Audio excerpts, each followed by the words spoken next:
What's up? It's your boy, Kong Inspector here. So for today's video, I'll be talking about how to maintain the Japanese knife. In this case, I kind of fucked up my Japanese knife. Like you can see, there's small black parts and there's rust. This big blackish part is not the rust. It's only these small specks over here.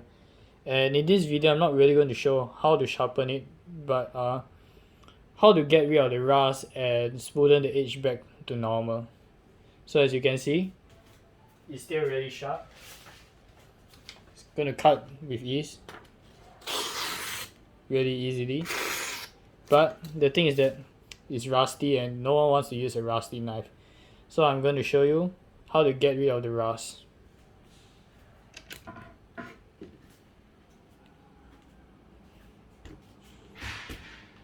Alright, first of all, this part, like I said, is not rust.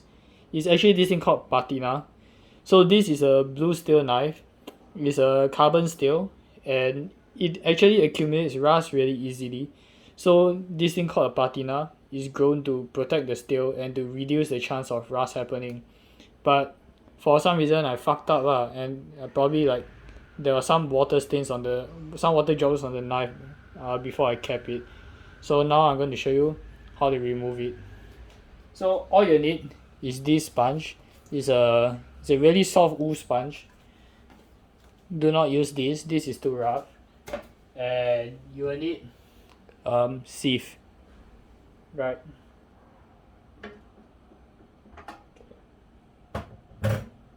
So just get some of the sieve, put a bit on,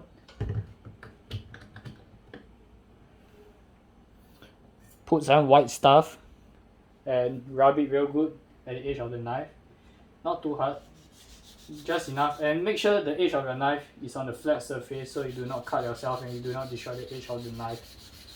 So what I'm doing now is getting rid of the rust, but the problem is that the patina will be gone as well, meaning the protective layer, but that's okay. I will show you how to get it back later on.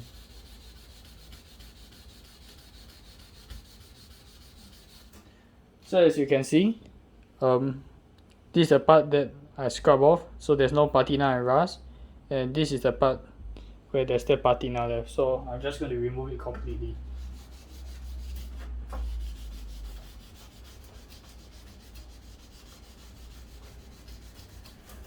So the good thing about, y'all may ask like, why buy carbon steel knives since it is so hard to take care?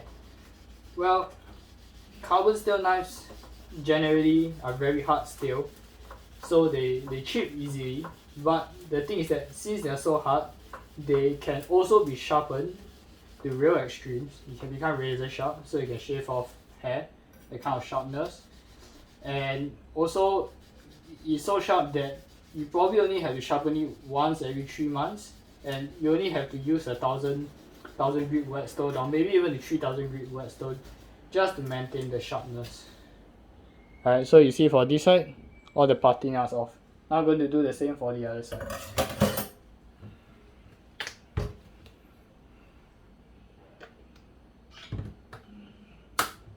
Okay, so now y'all may be wondering, how do I get a patina to form on the carbon steel knife? Look, patinas only form for carbon steel knives. It doesn't form on like every single knife out there. And if you are wondering, this knife costs about 220, but I bargained and got it for 180. So you see, put your knife on a flat surface so that both the sponge and yourself won't get cut and the edge won't really be damaged. That's what you want. You do not want to damage the edge of your knife. Although it can't be helped, since you are grazing the knife so much on the edge, you'll definitely get a bit blunt. Can't be helped.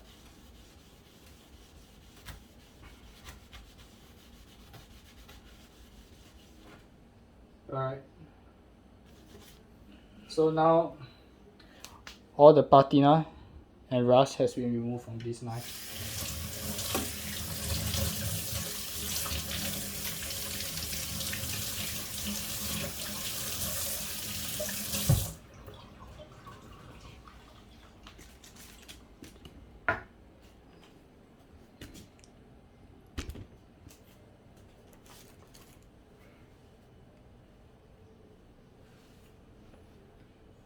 So after so much abrasion, I mean the knife won't be totally blunt, and I said it's a carbon steel knife, so it still can remain pretty sharp.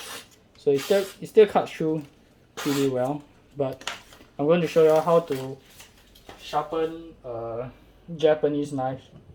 So a Japanese knife, as you can see, the angle is much more finer. Like there isn't a point that I can show you that actually you can see the edge cause it's that fine. Alright, there's a bit of rust, I'm going to get it off.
Alright, now that the rust is off, since the knife is already sharp, as explained from my previous video, I do not have to start from a 600 grit stone, so I'll just start straight away on a 1000 grit stone, wet it a bit,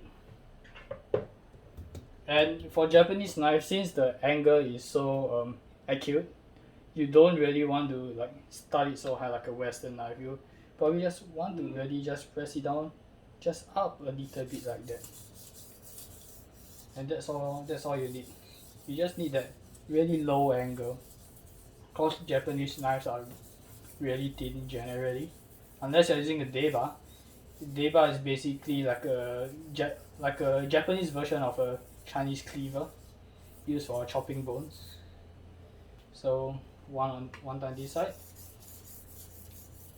and then a few times here, and as you notice, angle is really low,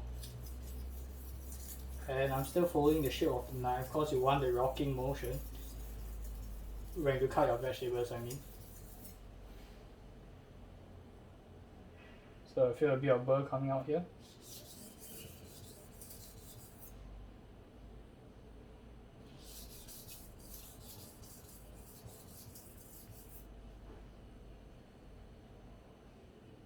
Now the burr is protruding from this side, so I'll just do this side a little bit, really gently, so that I do not cause it overturn to the other side that much. Yeah, right. Now it's on this side a bit.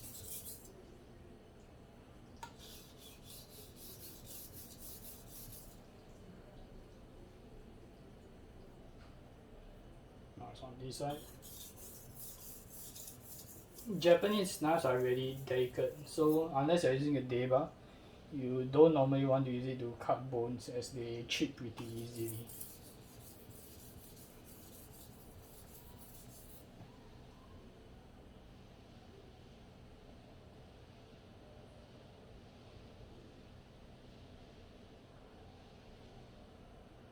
Okay, it's a bit protruding on this side.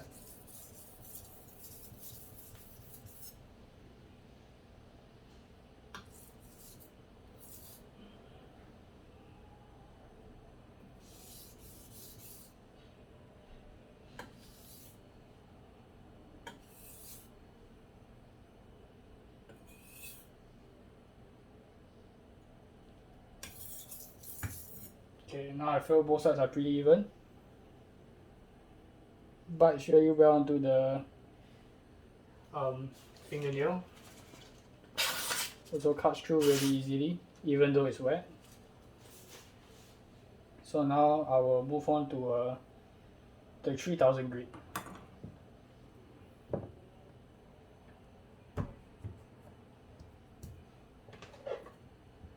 Same thing, really low angle.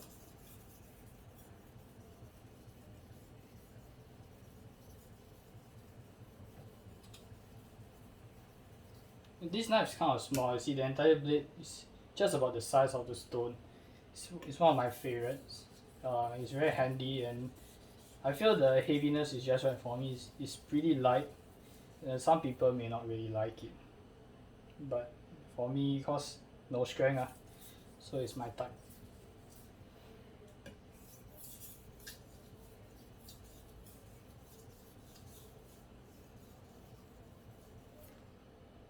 Oh yes, and for Japanese knives, um, they don't normally touch a holding steel, and the only time when they touch a rod is when it's a ceramic rod, and it must be really fine, cause their steel is so delicate, it can chip so easily. So you do not want to use a metal as it will shave too much off.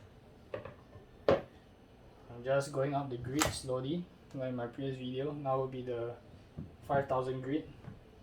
Give this a re-rinse.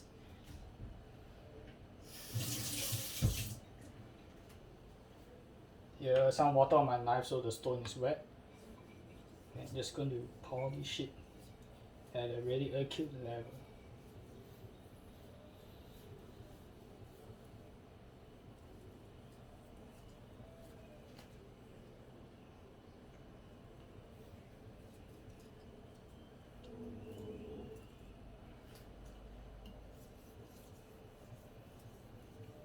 The angle is really thin, so it's only about, I would say, 1 to 2 10-cent coins at most for the angle. So you can imagine like how sharp it is because the edge is so refined. And for finishing touch, one method that I learned and saw is to do this. One side on this side, one side on this side, and people normally use this just to finish off, to make sure the edge is really smooth. But I feel if you have good control and you know how to feel, then you don't really have to do that. And then I'll change to this side.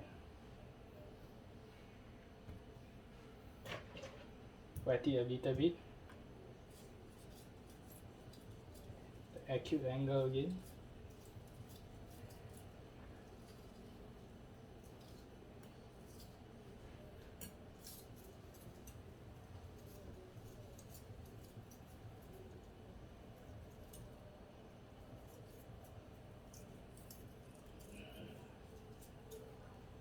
So now,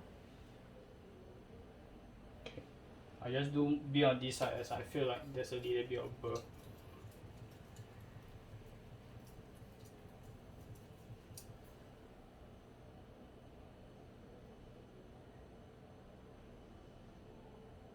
Okay, now I feel it's all good. Give this a quick wipe.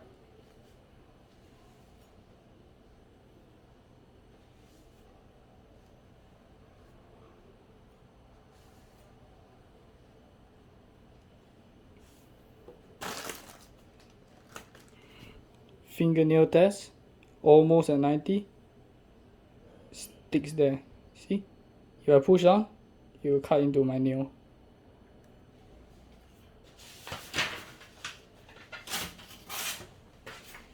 Paper test. Cuts through like butter. See? Even if I come from an angle like that.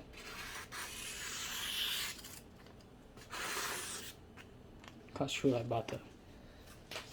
Okay, now I'm going to show you how to form back the patina. So first, make sure the knife is really dry. The thing that causes the steel to rust is, wow, you see, even cut off a bit of the cloth as I did this. The thing that causes rust to form is water. So the way to make patina form is by using an acid. So I'm going to show you how.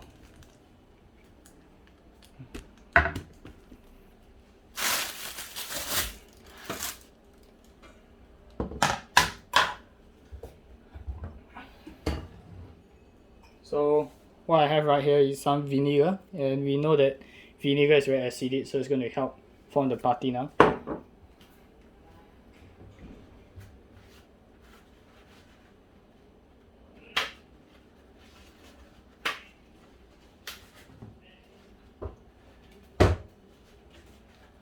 Next, I'm going to use some paper towel to absorb the vinegar.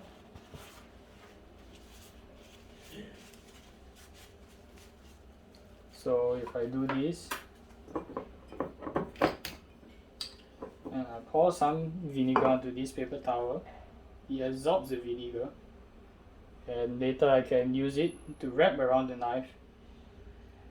That will help form the patina. So now you can see the edge. Don't really have any brown thing. It's purely metal color. And I'm going to wrap the paper towel around it.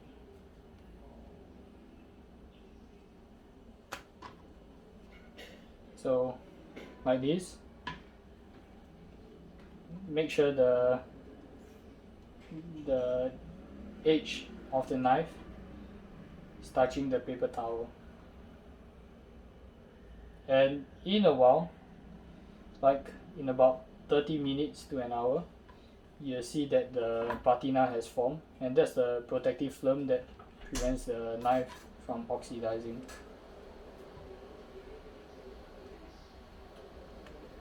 Done.